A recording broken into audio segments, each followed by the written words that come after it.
তৈরি করাচ্ছে, এক পাশে দোকানদার করে রাখলো। এখন হাসাহাসি এবং ঠাট্টা বিদ্রোহ করতে লাগলো ইবলিসে, শয়তান এখন হাসাহাসি করতে লাগলো। এটা আবার কি তৈরি করলো? এমন তো আর দেখে নাই, এটা কি তৈরি করলো? আবার নবীকে যখন তৈরি করলো, বিশাল দেহের আকারের একজন মূর্তি বানাইয়া যখন রেখে দিল, সবাই যখন তাকাইয়া দেখে শয়তান ও হাসা ঠাট্টা বিদ্রোহ করতে লাগলো।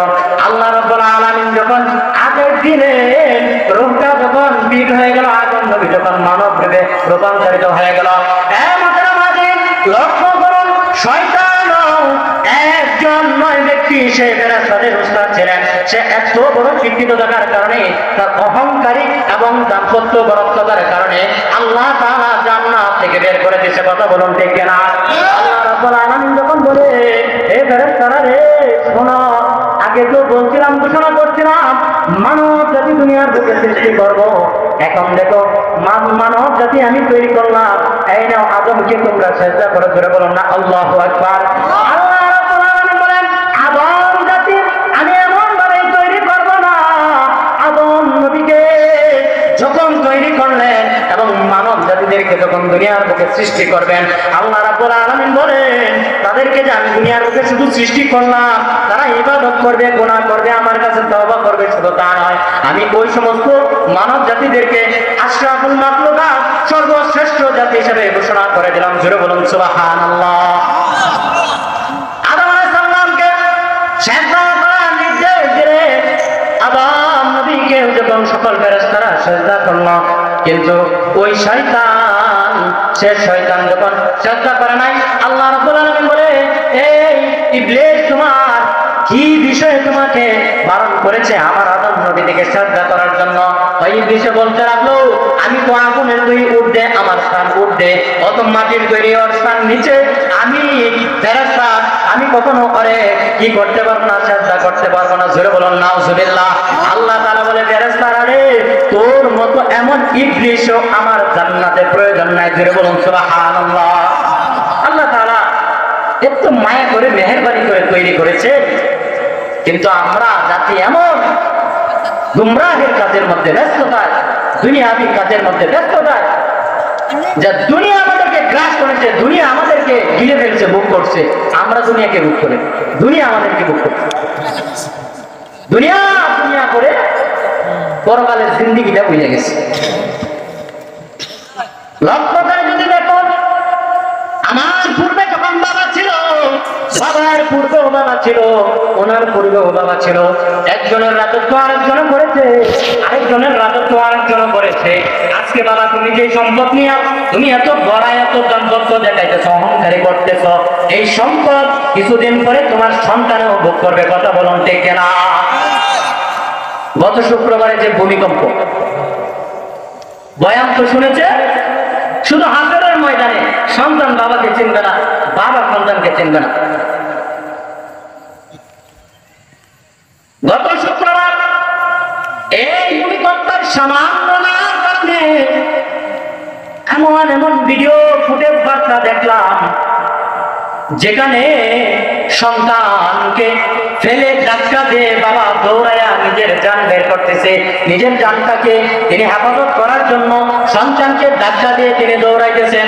আরে বাবা, ওইখান থেকে যদি আমরা শিক্ষা না পাই, এত ঘন ঘন ভূমিকম্প হওয়ার পরেও যদি আমরা শিক্ষা না পাই, আল্লাহ রাব্বুল আলামিন, আমার এমন এমন মনে হয় নিজে একা একা চিন্তা করে আল্লাহ রাব্বুল আলামিন এমন ভাবে বলে, বান্দারে তোদেরকে তো আমি দুনিয়ার বুকে মায়া করে পাঠাইছিলাম, ফেরেশতাদেরকে সাথে যুদ্ধ করে পাঠাইছিলাম, কিন্তু তোরা এত এত জিনা ব্যভিচারের কাজের মধ্যে লিপ্ত, আইনে এই সামান্য 1-2 সেকেন্ডের নাড়াটুকু সহ্য করতে পারি না। যে কথা বলুন ঠিক না?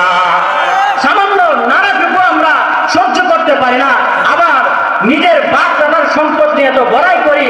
আরে এই সম্পদ আপনার কাছে আসবে না, মৃত্যুর পরে যখন আপনার সওয়াল জব যখন শুরু হয়ে যাবে, সওয়াল জব যখন আপনি না দিতে পারবেন, তখন সঙ্গে সঙ্গে শুরু হয়ে যাবে কঠিন আযাবের সম্মুখীন।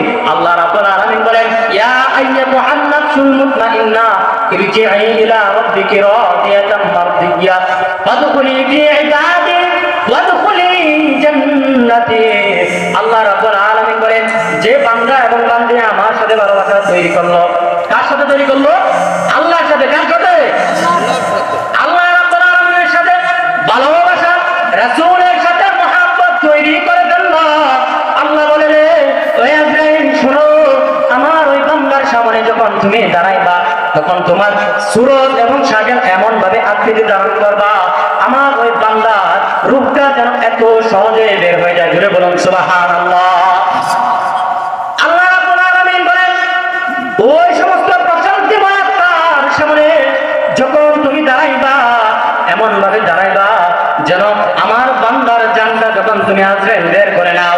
শুনে রাখো জান্নাতের যত চাকচিক্য সৌন্দর্য নিয়ামত গুলো আছে সেটাগুলো দেখা। তারা বলে কেন? আল্লাহ আজরাইলকে বলে ওই যখন দুনিয়ার মধ্যে কষ্ট আমার কাজের মধ্যে সব থেকে পারে পারে আমি আল্লাহর কুদরতি ভাই সাজদা করতো, আমি আল্লাহর কাছে তওবা করতো।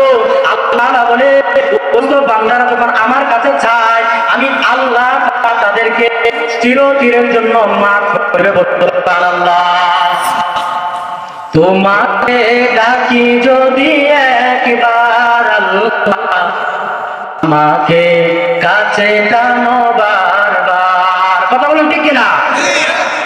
তোমাকে ডাকি যদি একবার আল্লাহ আমাকে কাছে টানো বারবার।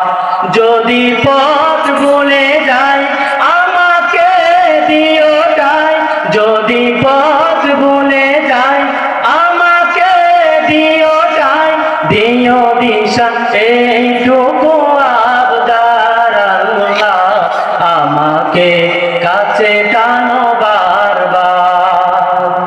তোমাকে ডাকি যদি একবার আল্লাহ আমাকে কাছে টানো বারবার। জুড়ে বলুন আল্লাহু আকবার। তাহলে সর্বপ্রেক্ষিতে মেহমান চলে এসেছে, মেহমান ডেকে আলোচনা করা ঠিক নয়। তো সর্বপ্রেক্ষিতে একটাই আপনাদেরকে সবক দিয়ে যায়, এই দুনিয়া দুনিয়া করে নিজের জিন্দিগিটা শেষ করব না, আল্লাহ এবং রাসূলের মহব্বতে জিন্দিগিটা ফিট করার জন্য চেষ্টা করবো তো ইনশাআল্লাহ। আল্লাহ এবং রাসূলের মহব্বত যদি অন্তরের মধ্যে ফিট করতে পারে তাহলে আপনার জিন্দিগির আয়াত নির্দিষ্ট যতটুকু পেয়েছে সব কিছু হবে সফল এবং সার্থক। যে সমস্ত আলোচনা করেছি আল্লাহ তাআলা যেন আপনাদেরকে এবং আমাকে এগুলোর ভিত্তিতে আমল করার তৌফিক দান করেন। ওয়া আখিরু দাওয়ানা আলহামদুলিল্লাহি রাব্বিল আলামিন।